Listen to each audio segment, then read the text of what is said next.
Camp d'excellence des élèves et étudiants du Mali, Madame le ministre de l'Éducation lance la 10e édition après 2 ans d'interruption. Dubaï, c'est parti pour la conférence internationale des investisseurs investir dans la zone UEMOA. Plus de 10 000 milliards de francs CFA d'investissement attendus pour une cinquantaine de projets publics et privés. Les chefs d'État de l'UEMOA ont fait le voyage de Dubaï.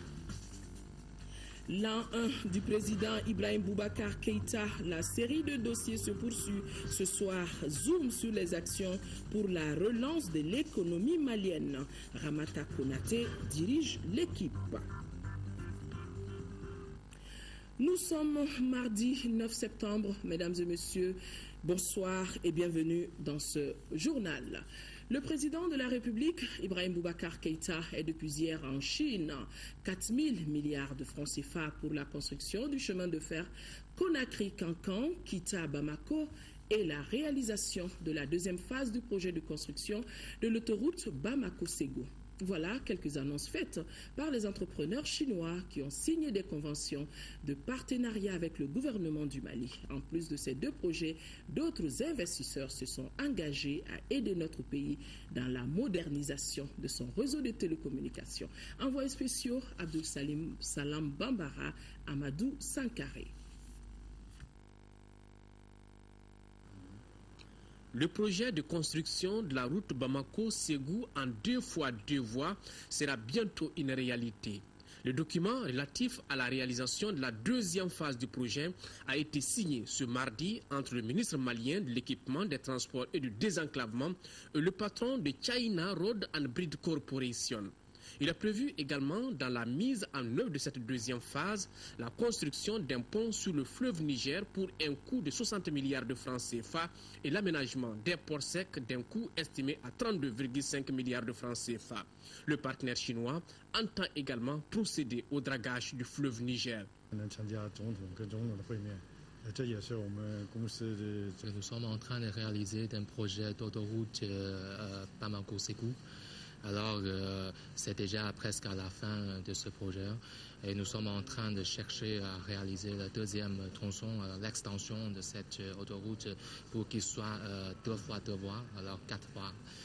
D'ailleurs, dans l'entretien avec son Excellence, le président de la République, le président a beaucoup parlé d'une urgence et d'une importance du dragage du fleuve du Niger.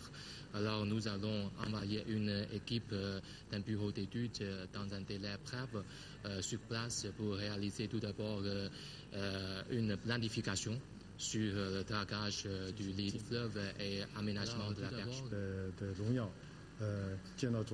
D'une voie à une autre, il s'agit cette fois-ci du projet de construction du chemin de fer sur le tronçon Conakry-Cancan, Kita-Bamako. Là également, les partenaires chinois s'engagent à accompagner le projet dont le coût s'élève à 4 000 milliards de francs CFA. En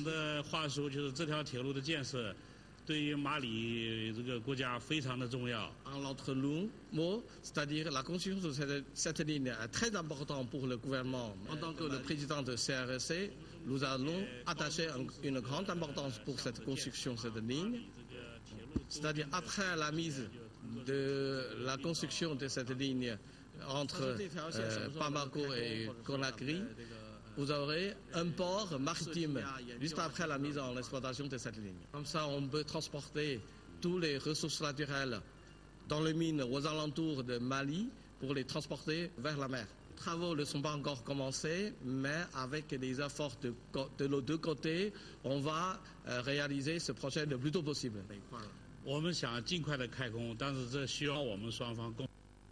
Autre moyen de communication, le téléphone et l'Internet. Sur le sujet, le président de la République, Ibrahim Boubacar Keïta, a eu des assurances des hommes d'affaires chinois qui s'engagent à moderniser le réseau. On lui a présenté la société Huawei, n'est-ce pas, qu'est-ce que nous sommes, qu'est-ce que nous faisons. Alors nous lui avons aussi exprimé notre volonté de renforcer cette coopération avec votre beau pays. Surtout, n'est-ce pas, dans le cadre de l'application du programme le Mali numérique, alors 2020 plutôt. Il existe, n'est-ce pas, pas mal de projets à réaliser, tels que le projet, n'est-ce pas, ABLE, la modernisation du réseau plutôt de large bande. Alors on va la réaliser très prochainement. Après une journée bien chargée, le président de la République, toujours dans l'agenda des audiences, aura ce mercredi des entretiens avec le Premier ministre chinois après l'ouverture du 7e Forum économique mondial de Davos d'été. Oui, Amadou Sankaré, c'est demain que le Forum économique mondial des nouveaux champions débutera effectivement dans la ville chinoise de Tianjin. Et en plus du président de la République, plusieurs membres du gouvernement et le secteur privé sont conviés à la rencontre de haut niveau portant sur la science et la technologie, l'innovation et l'esprit d'entreprise. Les enjeux de ce forum avec Tchessira Emmanuel Dambélé. Le Forum économique mondial des nouveaux champions est un événement mondial sur la science et la technologie, l'innovation et l'esprit d'entreprise. Il rassemblera du 10 au 12 de ce mois la prochaine génération d'entreprises à grande croissance, les dirigeants de multinationales, les membres du gouvernement, les médias et la société civile. Environ 1500 participants de 90 pays autour d'un thème: créer de la valeur grâce à l'innovation. Le président de la République, en se rendant à cette rencontre de haut niveau, répond à une invitation du fondateur et président directeur général du Forum économique mondial, une invitation formulée sur requête spéciale de la Chine. Ibrahim Boubacar Keïta sera accompagné d'une forte délégation à la taille de l'événement. Une forte participation du Mali à cette rencontre s'explique. D'abord, la Chine est une cible de choix pour attirer les investissements étrangers au Mali. Depuis les années 80, ce pays avait invité ses entreprises à investir à l'étranger à travers acquisition et fusion. Ensuite, les entreprises maliennes faiblement connues à l'international ont l'occasion de présenter les opportunités d'investissement et de se faire mieux connaître auprès de potentiels partenaires. Mais la rencontre de cette année est surtout une occasion pour les entreprises et institutions maliennes présentes de découvrir les pratiques et savoir-faire internationaux. En dehors du signal fort que notre pays lance pour le renforcement de la coopération avec la Chine, la participation du Mali pourra à long terme accroître les échanges commerciaux avec d'autres pays. Notre pays va profiter pour présenter ses projets à la Chine et aux entreprises internationales. Pas de doute qu'avec une meilleure connaissance de la destination Mali comme point de mire, de nombreux partenariats bi- et multilatéraux seront noués au cours de cette rencontre qui prévoit des interventions de chefs d'État, des présentations des jeunes leaders sur leurs attentes et des laboratoires d'idées pour débattre des nouvelles évolutions technologiques. À de pareils rendez-vous, les rencontres bilatérales en dehors du programme officiel sont des occasions rêvées pour faire bouger les choses. Ici à Bamako, le président de l'Assemblée nationale a successivement reçu le président du Haut Conseil national de lutte contre le sida et le tout nouveau bureau du Conseil national de l'Ordre des médecins du Mali. Ici, le premier visiteur a échangé sur la problématique de lutte contre le sida. Le second lui a exposé les difficultés de fonctionnement de l'ordre. Compte rendu Mamourou Sidibé. Deux grandes structures chargées de la santé publique étaient ce matin à l'hémicycle. Il s'agit du Haut Conseil national de lutte contre le sida et le Conseil national de l'Ordre des médecins du Mali. Le premier visiteur était venu expliquer au président de l'Assemblée nationale la problématique de lutte contre le sida et l'évolution du contentieux de son organisation avec la Banque mondiale. Le Fonds mondial vient donc de nous envoyer un rapport provisoire au mois de juin et au mois de juillet. Et dans ce rapport provisoire qui a pris 5 ans presque pour sortir, presque les résultats sont insignifiants. C'est comme si la montagne a accouché d'une souris. Et bon, je suis très content parce que ça réhabilite le Mali d'un côté. Pendant 5 ans, on a dit que nous avons perdu des fonds assez importants. Et le rapport vient de sortir, le rapport n'a pas pu le prouver. Quant au second, il était non seulement venu présenter le Conseil national de l'Ordre des médecins du Mali nouvellement investi, mais aussi échanger sur les activités menées, ses difficultés rencontrées et ses perspectives. Nous avons échangé dans les grands traits, bien entendu. C'est des questions en rapport avec la formation, des questions en rapport avec la législation, la réglementation, des questions bien sûr en rapport avec la bonne pratique médicale et l'éthique et la déontologie. Donc d'une oreille attentive, nous sortons satisfaits de cette rencontre-là. Le président de l'Assemblée nationale a rassuré les visiteurs que les questions soulevées seront analysées en profondeur pour envisager une solution satisfaisante. Restons avec le Haut Conseil national de lutte contre le sida qui organise depuis ce matin une session de formation à l'intention des parlementaires maliens. Au cours de la session, les parlementaires vont évoquer la loi sur la prévention et la prise en charge des malades de sida. Reportage Fatoumata Kone. Cette rencontre permettra aux parlementaires d'échanger sur les défis et enjeux concernant la lutte contre le VIH-Sida au Mali. Les élus de la nation vont évoquer les problématiques du fléau en vue de mieux sensibiliser la population à la base. Je vous réaffirme l'engagement de tous les députés du Mali, de tous les parlements à vos côtés, pour toute proposition de relecture dans le souci d'améliorer les stratégies de combat à la fin, afin d'atteindre un Mali zéro sida.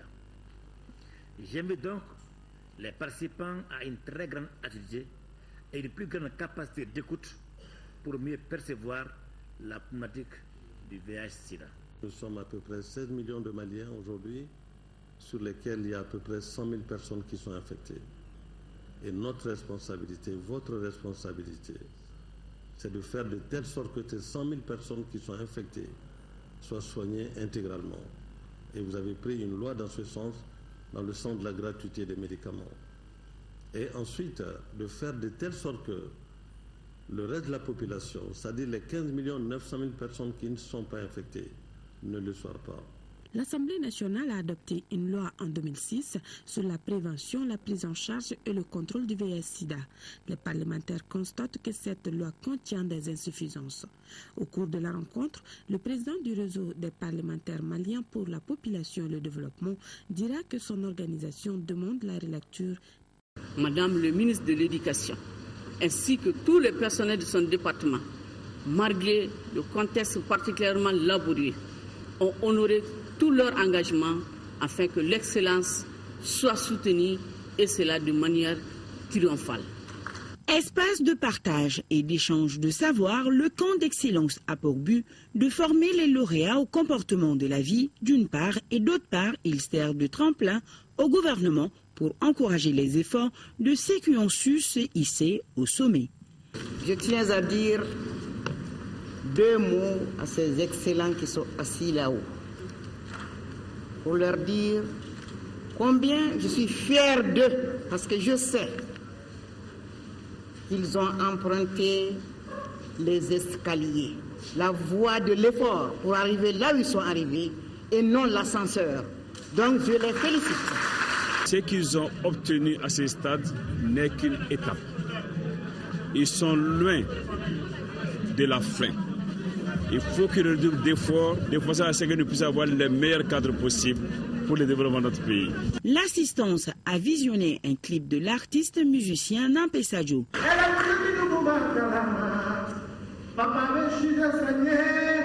L'artiste passe au vitriol le mauvais comportement de certains parents au moment des examens. Le groupe Toboji a lui aussi asséné un coup de massue aux responsables qui n'hésitent pas à prendre des pots de vin, mettant ainsi en péril l'avenir des enfants. Tous d'une voix prêchent pour la culture de l'excellence, gage de la réussite.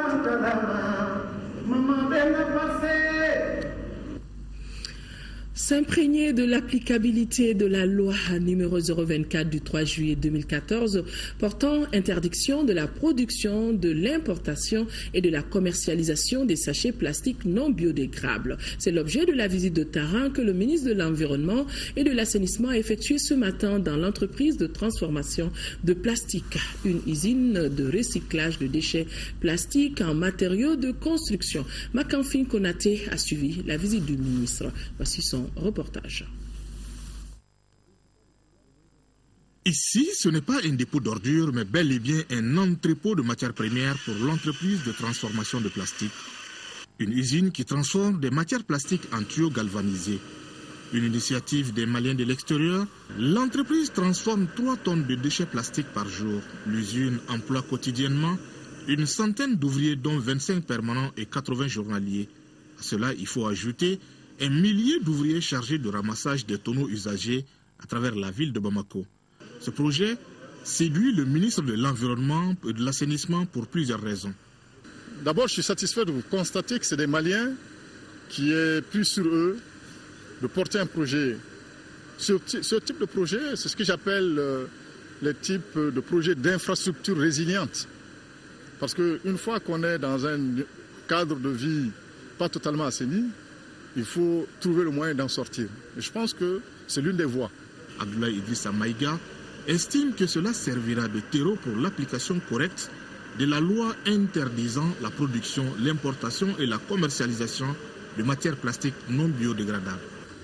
Nous-mêmes, nous travaillons à la mise en place de services nécessaires et de ressources dédiées à la prise en charge totale, mais une prise en charge progressive des mesures d'application de la loi que j'ai évoquées tout le temps. Et je pense que cet exemple vient montrer de façon très pratique qu'il est possible de l'appliquer et que le doute n'est pas permis. Une seule fausse note. On donne des masques de protection, on les donne des gants, on les donne tout. Mais les ouvriers même, des fois, n'acceptent pas apporter ces trucs-là. Cette information est confirmée par le représentant des ouvriers qui reconnaît la négligence de ses camarades. Une chose est certaine, l'entreprise de transformation des plastiques se révèle être un partenaire inespéré du gouvernement. Ouverture ce matin à Dubaï, aux Émirats Arabes Unis, de la conférence internationale des investisseurs sur le thème « Investir dans l'UEMOA ». 10 759 milliards de francs CFA, tenez-vous bien, sont attendus à travers une cinquantaine de projets publics, privés et sous-régionaux. Plusieurs chefs d'État des pays de l'UEMOA ont répondu à l'appel de l'UEMOA à la conférence qui se déroule à Dubaï. La cérémonie a été auréolée par la présence de son Altesse Cheikh Mohammed bin Rachid Al Maktoum, vice-président des Émirats Arabes Unis, Premier ministre et émir de Dubaï. Aussi, bien évidemment, de nombreux partenaires internationaux ont été présents à cette cérémonie de la conférence économique organisée par l'UEMOA. Envoyé spécial Mohamed Touré Tchédji Kamara. 1759 milliards de francs CFA sur le montant des investissements attendus par cette initiative régionale, investir dans l'UEMOA à travers cette conférence internationale des investisseurs à Dubaï, Émirats Arabes Unis, centre financier de la région du Golfe par excellence, mais aussi un des pôles mondiaux des affaires et des investissements internationaux. Plusieurs domaines sont concernés et il s'agira pour les organisateurs de mobiliser des partenaires, des institutions et des promoteurs autour des projets de développement de l'UEMOA dans le cadre du partenariat public-privé et de mobiliser des fonds nécessaires pour bien réaliser le programme économique régional qui couvre 17 projets. L'UEMOA, rassure le représentant des investisseurs, M. Haroun Pancharia, fait désormais partie du peloton des pays reconnus pour leur croissance économique dynamique d'une moyenne de 6 à 7%, inclusive, résiliente et propice au développement durable. Toute chose que le président de la commission de l'UEMOA confirme. Le président de la République du Bénin, le président de la conférence des chefs d'État et de gouvernement de l'Union, a fait un brillant exposé sur les opportunités qu'offrent les pays de l'Union. Un lobbying suivi avec intérêt par les participants et sous le regard admiratif de son Altesse Cheikh Mohammed bin Rachid Al Maktoum, vice-président de l'Émirat et Premier ministre. Les différents chefs d'État présents ont magnifié cette conférence qu'ils ont qualifiée de tremplin de la croissance dans la sous-région. Répondant aux différentes questions posées par rapport au foncier, l'apport de la diaspora ou encore l'environnement des affaires, les présidents des institutions financières de la BOAD et de l'UEMOA ont rassuré par rapport aux politiques communes garanties en matière d'investissement dans l'espace. Les chefs d'État, eux, insisteront sur la stabilité, un large marché avec plus de 100 millions d'habitants, des terres riches et un secteur privé dynamique, entre autres. Voilà, fallait lire 1759 milliards de francs CFA d'investissement attendus dans la zone UEMOA. Visite d'amitié et de travail du ministre des Affaires étrangères, de l'intégration africaine et de la coopération internationale. À l'invitation de son homologue russe, Abdoulaye Diop effectue depuis ce matin une visite d'amitié et de travail de 48 heures à Moscou. Cette visite dans la capitale russe a pour objectif de passer en revue la coopération bilatérale et d'identifier de nouveaux domaines. Elle sera aussi l'occasion de renforcer le dialogue politique et le partenariat stratégique qui a toujours existé entre les deux pays. Le ministre Abdoulaye Diop regagnera la capitale algérienne, Alger, demain mercredi dans la soirée pour la suite des pourparlers inclusifs inter-maliens. Pour marquer le premier anniversaire de l'accès du président de la République, Ibrahim Boubacar Keïta, à la magistrature suprême, les leaders des partis politiques de la mouvance présidentielle en France se disent satisfaits. Ils attendent encore plus dans les prochaines années. C'était lors d'une conférence de presse organisée à Paris, à Bagnolet, en banlieue française. En France, commentaire de Mohamed Ould Mamounou. Réunis autour du RPM, du Sénit Faso Yiriwatan, de l'ADEMA, de Yelema, de l'UMRDA et de l'Alliance Château, la mouvance présidentielle de France juge positif le bilan de l'an 1 du président Ibrahim Boubacar Keïta. Pour le ministre de l'économie numérique, de l'information et de la communication, invité spécial de ce point de presse, un an n'est qu'une étape d'un mandat de 5 ans. À l'heure du bilan, aucun engagement ne sera occulté, a-t-il poursuivi. Pour que tout ça fonctionne, il faut qu'il y ait la paix et la sécurité. À partir de là, nous allons changer l'image de notre pays, qui a beaucoup souffert ces dernières années, et ainsi permettre l'arrivée d'investisseurs qui vont venir investir au Mali. Et j'espère que les Maliens et la diaspora en feront partie. C'est pour vous dire que tout est lié. Le problème du Nord est crucial. Nous sommes déterminés à le résoudre. Il faut commencer par ça pour que le reste puisse s'enclencher et faire en sorte que notre pays décolle. Et pour ça, nous avons tous les atouts.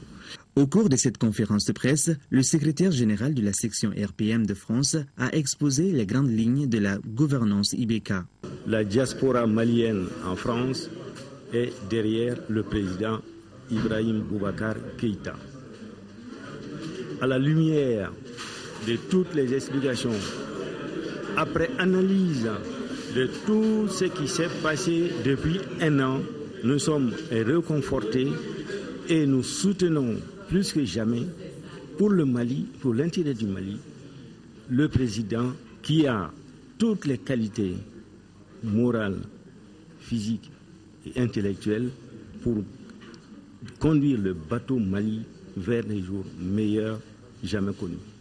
Nous retenons de l'année d'exécution du pouvoir par le régime Ibrahim Boubacar Keïta, surtout les efforts fournis d'abord pour la stabilisation du pays et la relance de l'économie, et la rénovation des institutions et la mise en confiance et le retour du Mali sur le terrain diplomatique. Ce sont des militants déterminés et remobilisés qui ont promis d'accompagner le président Ibrahim Boubacar Keïta pour combler les attentes du peuple malien.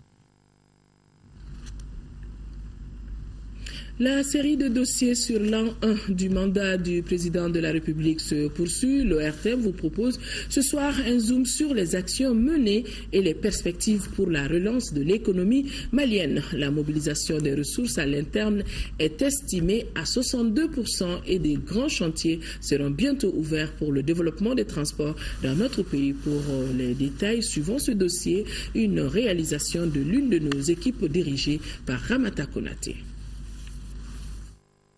Nous voilà au terme de la première année du quinquennat du président Ibrahim Boubacar Keïta. Dans un contexte économique national difficile, le président de la République a promis le 4 septembre 2013 un Mali nouveau dans tous les domaines, y compris la relance de l'économie nationale. À ce jour, où en sommes-nous? On s'est fixé un objectif annuel de 1100 milliards sur un budget de 1800 milliards. Vous voyez un peu le poids. Par exemple, au niveau des douanes, les recettes ont été affectées dans un premier temps avec la grève au mois de juin sur la ligne de Dakar. Ça a un peu affecté les recettes. Malgré tout, ils se sont battus, ils ont fait quand même des résultats honorables.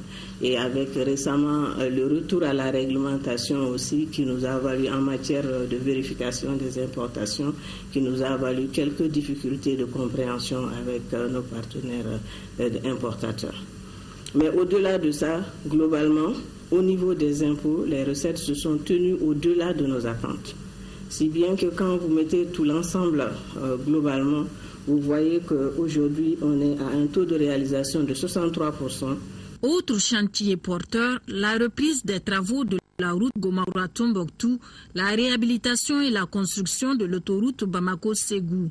Ici, les actions ont consisté au suivi des travaux de cette route importante pour la desserte entre le sud et le nord du pays. Déjà, au moment où je vous parle, nous sommes à moins de 1 km de Ségou. Nous avons aussi participé à faire en sorte que la route d'accès à la cité universitaire de Kabala, que ces travaux financés puissent être exécutés à temps. Nous sommes aussi attelés à terminer certains grands projets tels que la reconstruction de la route nationale numéro 10, c'est-à-dire Sikasso-Elemakono. Être à Gundamo pour relancer les travaux d'une infrastructure majeure pour notre pays qui va lier le nord au sud est symbolique. C'est un ouvrage de plus de 500 km goudronné, de Nyono jusqu'à Tombouctou, qui va être réalisé, nous espérons, d'ici 3 ans. D'autres vont suivre. Pour la fluidité du trafic à Bamako, le chantier Corniche côté Pont-Fad et les boulevards connexes n'ont pas été oubliés. Le chantier a fait l'objet d'un suivi régulier pour une finition rapide des travaux en cours.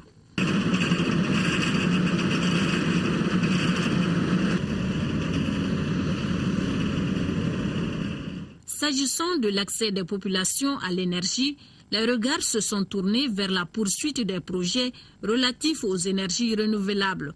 C'est dans ce cadre que des centrales hybrides ont été inaugurées dans plusieurs localités. Ce développement aujourd'hui, l'énergie est engagée là-dedans. Pratiquement, ça a commencé depuis 2011 par la première centrale hybride de Wélé-Sébou, qui au fil du temps a débouché sur les 2 centrales de Kouro-Bankas qu'on a inaugurées avec d'autres innovations. On vient de faire la visite de la centrale hybride de Toumi, qui est parfaitement finie et qui est déjà aujourd'hui sur le réseau. La réalisation et l'utilisation de ces installations font du Mali le premier pays de la sous-région à mettre en place des centrales hybrides qui fonctionnent sur le réseau énergie. Ces infrastructures ainsi que les autres actions de développement nécessitent naturellement des investissements colossaux. La première année de la gouvernance d'Ibeka a donné un nouveau souffle aux relations maroco-maliennes d'une part et entre Doha et Bamako d'autre part. Ce élan de coopération a été manifesté par exemple par la signature d'une dizaine de conventions lors de la visite du roi Mohamed VI au Mali. Ces accords ont concerné les secteurs privés de l'agro-industrie, de l'agriculture et des bâtiments et travaux publics. Pour le ministre des Investissements, le travail durant les 12 derniers mois a surtout consisté à regagner la confiance des partenaires au regard de la situation particulière dans laquelle se trouvait le pays. Nous avons entamé beaucoup de discussions, d'échanges, d'accueil d'investisseurs pour rassurer ces investisseurs à revenir au Mali. Il y a beaucoup d'actes qui ont été posés. Nous avons reçu plusieurs missions commerciales. Concernant les investissements, il y a beaucoup de projets qui ont été entamés. Certains projets qui avaient été arrêtés au préalable, qui sont en train de redémarrer. Je veux parler, par exemple, ne serait-ce que du projet, je prends un projet dans l'énergie, un projet de centrale électrique de 92 MW à Caille. Nous avons également de nouveaux projets. Nous avons un projet de cimenterie que les Marocains ont lancé. À côté de ces réalisations, l'an 1 du mandat d'Ibeka a été récemment marqué par une sorte d'incompréhension entre le Mali et certains partenaires. Les relations à un moment donné, comme vous l'avez suivi, ont été un peu tendues du fait de dépenses de souveraineté qu'on a pris l'initiative de faire, pensant que sincèrement, tant que ça n'impacte pas l'écart de financement du budget, c'est des dépenses qu'on peut faire. Donc, mais je pense qu'on avait une lecture divergente avec nos partenaires sur cette question-là. Donc on a travaillé à cela, à rapprocher les positions. Et aujourd'hui, je pense, Dieu merci, l'essentiel est fait. Et on se retrouve à la date du 11 au 25, si Dieu le veut, avec les partenaires pour reprendre attache et puis repartir. En attendant, l'essor économique du pays se heurte à d'autres facteurs. Nous pensons que c'est en matière de lutte contre la corruption et du retour aux règles de déontologie et d'éthique, notamment au niveau des services financiers et des services de l'assiette du recouvrement.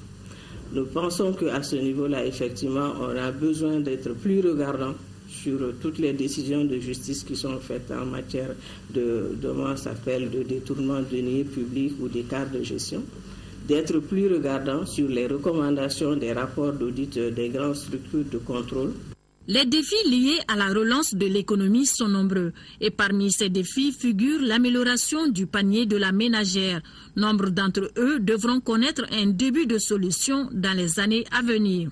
Pour les 4 ans à venir, le grand défi va être le financement de l'économie. Qu'on puisse faire en sorte que les activités génératrices de revenus pour des couches telles que les femmes, les jeunes diplômés et autres soient une réalité.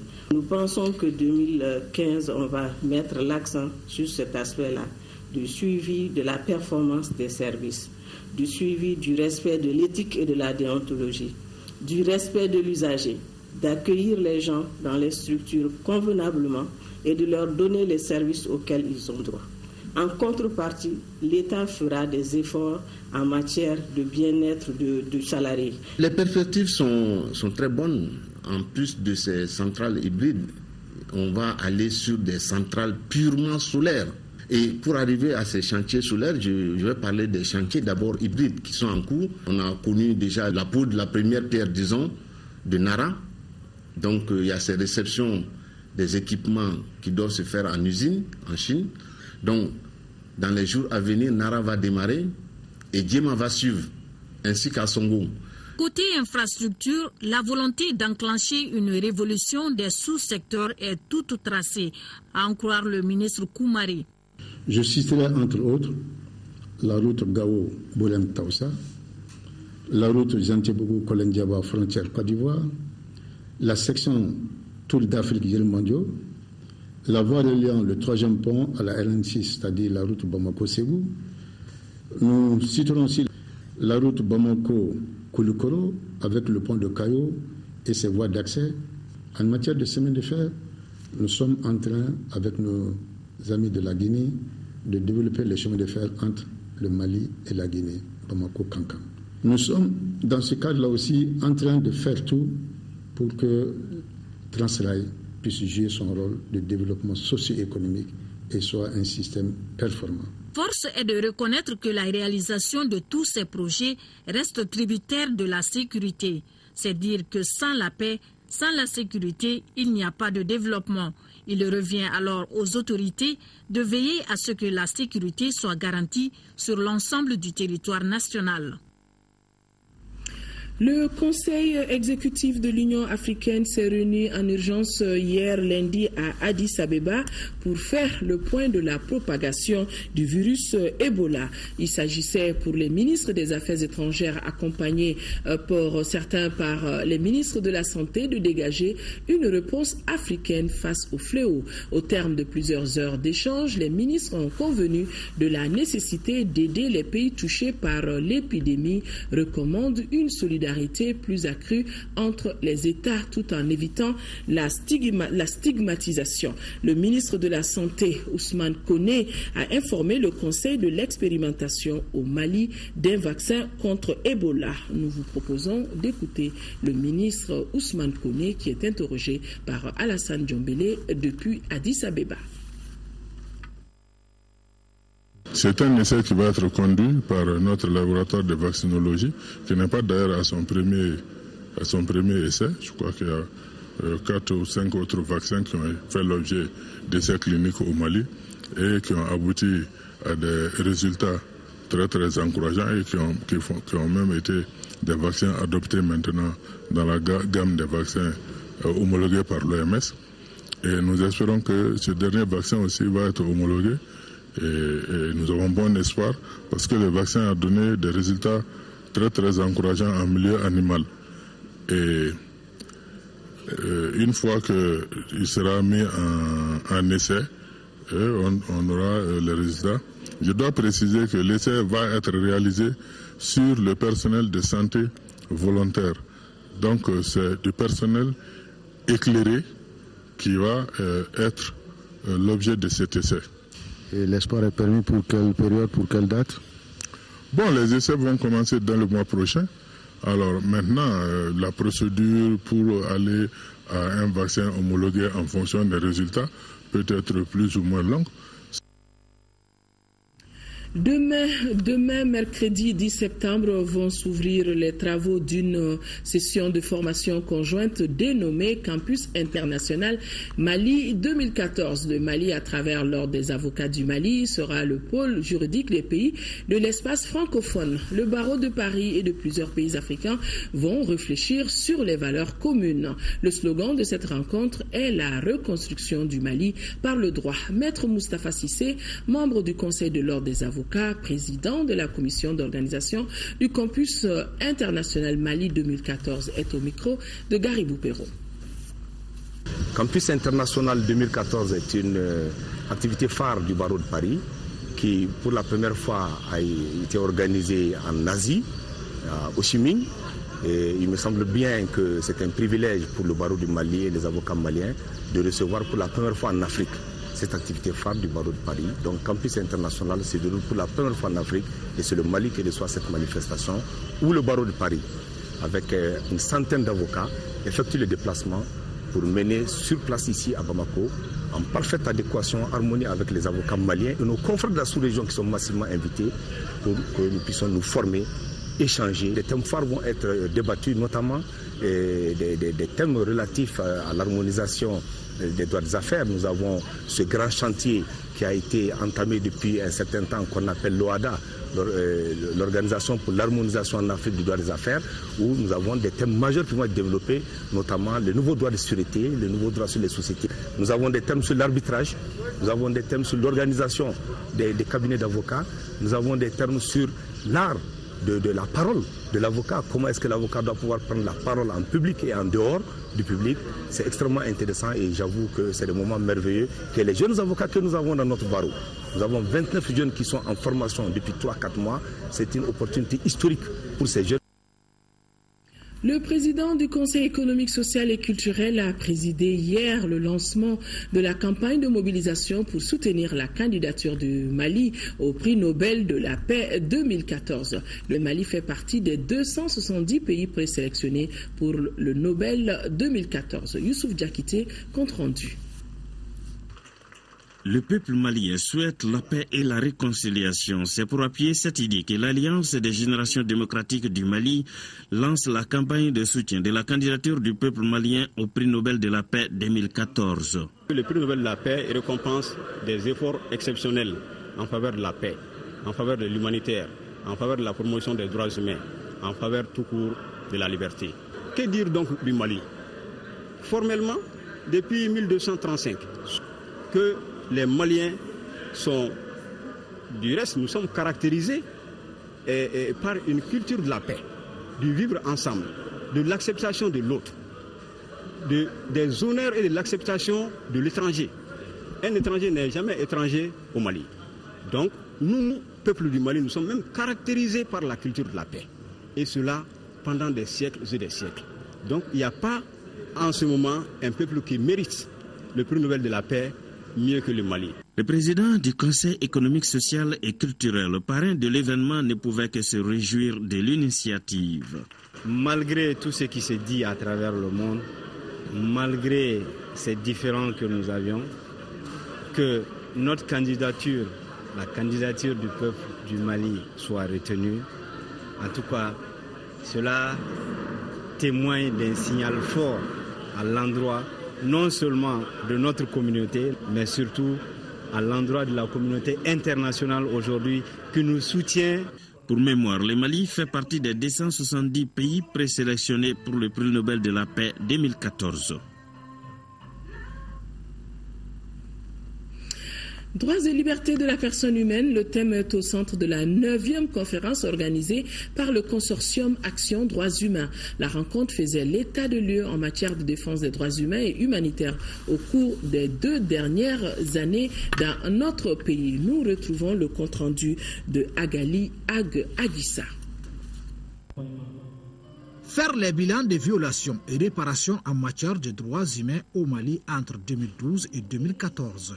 C'est l'objet de cette conférence organisée dans le cadre du projet Café des droits et libertés de la personne humaine. Les rencontres café ont pour but de créer un cadre d'échange pour les jeunes afin qu'ils puissent s'exprimer, échanger et qu'ils puissent s'informer sur les questions de droits de l'homme qui sont d'actualité au Mali. Après cette 9e rencontre café, nous prévoyons de mettre en place une cellule de veille et d'alerte. Cette 9e et dernière rencontre a permis aux défenseurs des droits de mesurer le chemin parcouru dans la protection des personnes pendant la crise politico-sécuritaire qu'a connue le Mali. Les acteurs comme les organisations de droits de l'homme, les défenseurs des droits de l'homme sur le plan international et sur le plan national, chacun a fait son mieux. Mais ce que nous déplorons, c'est toujours l'impunité face à ces violations-là. Dans le cadre humanitaire, le Comité international de la Croix-Rouge, CICR, s'est beaucoup investi pour assurer sa mission d'assistance. Le Fonds auto-renouvelable pour l'emploi phare a tenu ce matin à son siège à la CI 2000 la 31e session de son conseil d'administration et les administrateurs font le point des activités réalisées par la structure en 2013. Sokona Kamisoko. Si la performance d'une structure se mesure par ses résultats, le Fonds auto-renouvelable pour l'emploi a de quoi être fier. Le phare a réalisé 87% de son programme d'activité en 2013. C'est ce qui ressort de la 31e session du conseil d'administration de la structure. Les réalisations du phare concernent notamment la création et le développement des entreprises. Dans le domaine de la création des entreprises, 318 projets ont été garantis favorisant la création et le renforcement de 324 emplois permanents. En ce qui concerne le domaine du développement des entreprises, en 2013, 193 cautions ont été délivrées pour un coût total de 530 558 036 francs CFA, favorisant la création et le renforcement de 1152 emplois, dont 227 permanents et 925 emplois jour avec une moyenne de 18 emplois par marché. Cette hausse du nombre de cautions et du niveau des emplois par rapport à 2012 témoigne globalement de la reprise progressive des activités au niveau de notre association. L'exercice 2013 du phare se solde également par un total bilan de 2,8 milliards de francs CFA contre 2,6 milliards en 2012. Le phare entend dépasser ses résultats en 2014. Un accent particulier sera mis sur la promotion de l'emploi des jeunes qui reste une problématique nationale. La 31e session du conseil d'administration du Fonds auto-renouvelable pour l'emploi est placée sous le signe de l'adaptation des activités aux réalités économiques du pays.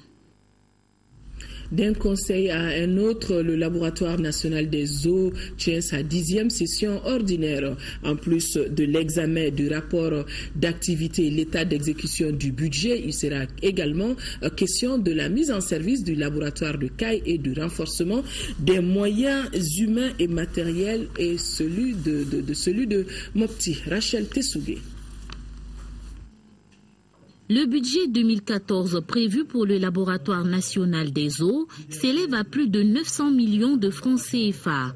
Au cours du premier semestre, le laboratoire a réalisé près de 2000 analyses physico-chimiques, plus de 3000 analyses bactériologiques, soit un taux d'exécution de 60%. Durant le premier semestre 2014, nous avons procédé à faire des prélèvements d'échantillons d'eau à travers le pays, aussi bien le laboratoire national des eaux au niveau de Bamako, le laboratoire régional des eaux de Mopti.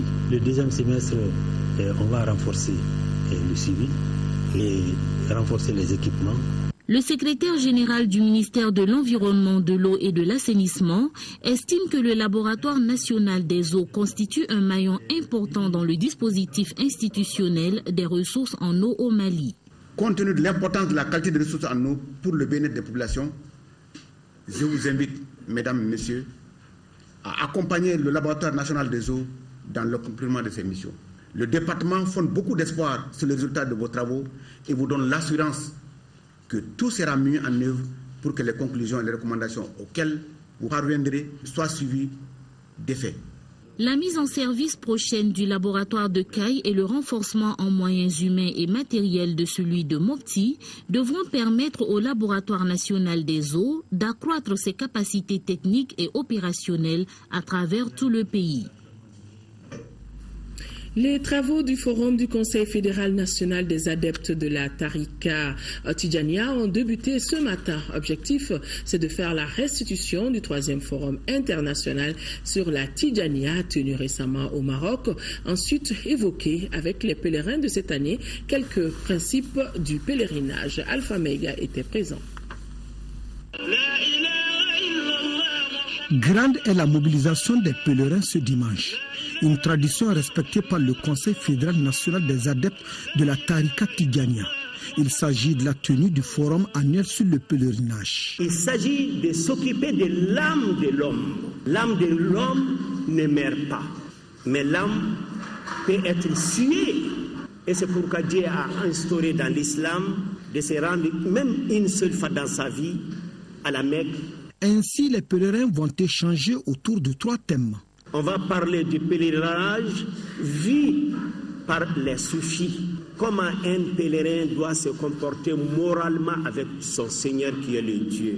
Et deuxième thème, c'est là la restitution du 3e Forum international de Tidjania tenu à Fès au Maroc. 3e thème, c'est la distribution de ces différents documents et la distribution du Saint-Courant que le roi du Maroc a offert au président de la République, Ibrahim Boubacar Keïta. L'initiative du Conseil fédéral est saluée par le département en charge des affaires religieuses et du culte.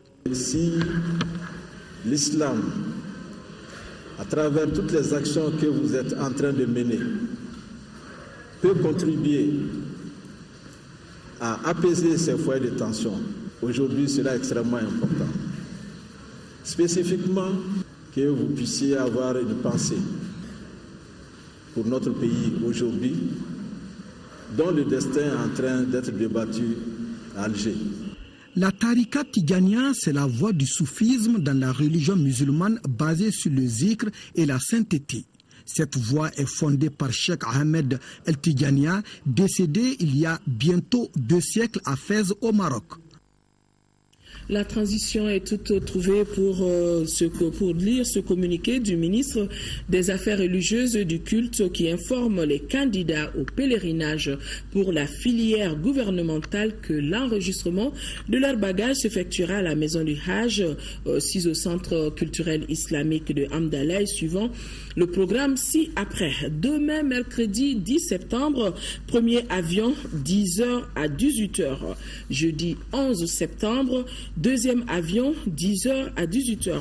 Les pèlerins n'ayant pas de bagages à enregistrer sont également tenus de se présenter pour confirmer leur voyage. Et la liste des avions sont affichées au ministère. Les listes des avions sont affichées au ministère des Affaires religieuses et du culte et à la maison du Hajj.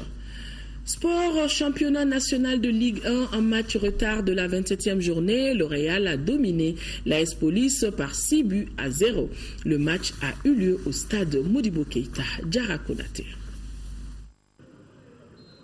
Avant leur dernier match de la 26e journée de Ligue 1 demain contre le CS Douloufla, les Scorpions du Real de Bamako se sont imposés 6-0 devant l'AS Police, comptant pour la 25e journée en retard. Dès l'entame, les réalistes imposent leur rythme face à l'AS Police. À la 17e minute, l'ouverture du score intervient d'un coup de tête de Jean-Paul Oulaye. La mi-temps intervient sur ce score d'un but à 0 en faveur de l'AS Real de Bamako. À la reprise, les Noirs et Blancs doublent la mise à la 61e minute par Boubacar Doumbia. La défense des policiers finit par craquer avec 4 autres buts encaissés. Mokhtar MCC est l'auteur de 2 réalisations. Souleymane Koulibaly et Souleymane Diarra ont participé également au festival des buts. Dans cette rencontre, l'AS Police a été réduite à 9 suite aux 2 cartons rouges écopés par Ibrahima Diassana et G. Yagouba Ouattara aux 51e et 85e minutes. C'est vrai qu'en premier temps, ça a été vraiment un peu difficile parce qu'il y a eu beaucoup de ratés. Mais par la suite, en seconde mi-temps, je pense qu'ils sont parvenus à concrétiser les occasions qu'on s'est créées. Maintenant, nous, on essaie de bien terminer la saison et après essayer de faire l'état des lieux. Et si réellement il faut préparer la saison prochaine, on le fera. Et voilà. Vu les parcours en début de saison et les parcours en fin de saison, 6-0 c'est choquant, mais on est en train on a eu une fin de saison un peu difficile. Mon objectif, c'est le futur, la saison prochaine. Avec cette victoire, le Real quitte de la 5e place à la 3e avec 49 points. Nouvelle parution dans nos kiosques, ce livre Cardiogramme. Je ne sais pas si la caméra est bien là pour présenter ce livre. Cardiogramme de Toumani Djigué et Sidibé. Cardiogramme est un recueil de poèmes dont la substance revient à la vie, l'amour et la dignité. L'auteur bien inspiré nous renvoie ainsi à des messages consolateurs, divertissants, instructifs et salvateurs.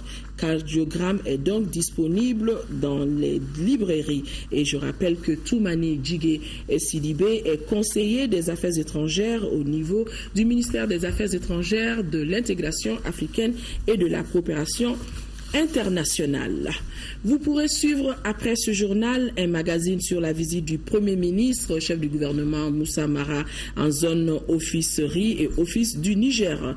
Un magazine réalisé par Dougoufana Traoré en langue nationale bamana. Voilà, mesdames et messieurs, c'est donc tout pour ce journal. Merci de l'avoir suivi. Demain, 10h, 13h, Kadiatou Kone. Et s'il plaît à Dieu, je me ferai le plaisir d'être là pour les éditions du soir. Excellente nuit à tous. Au revoir.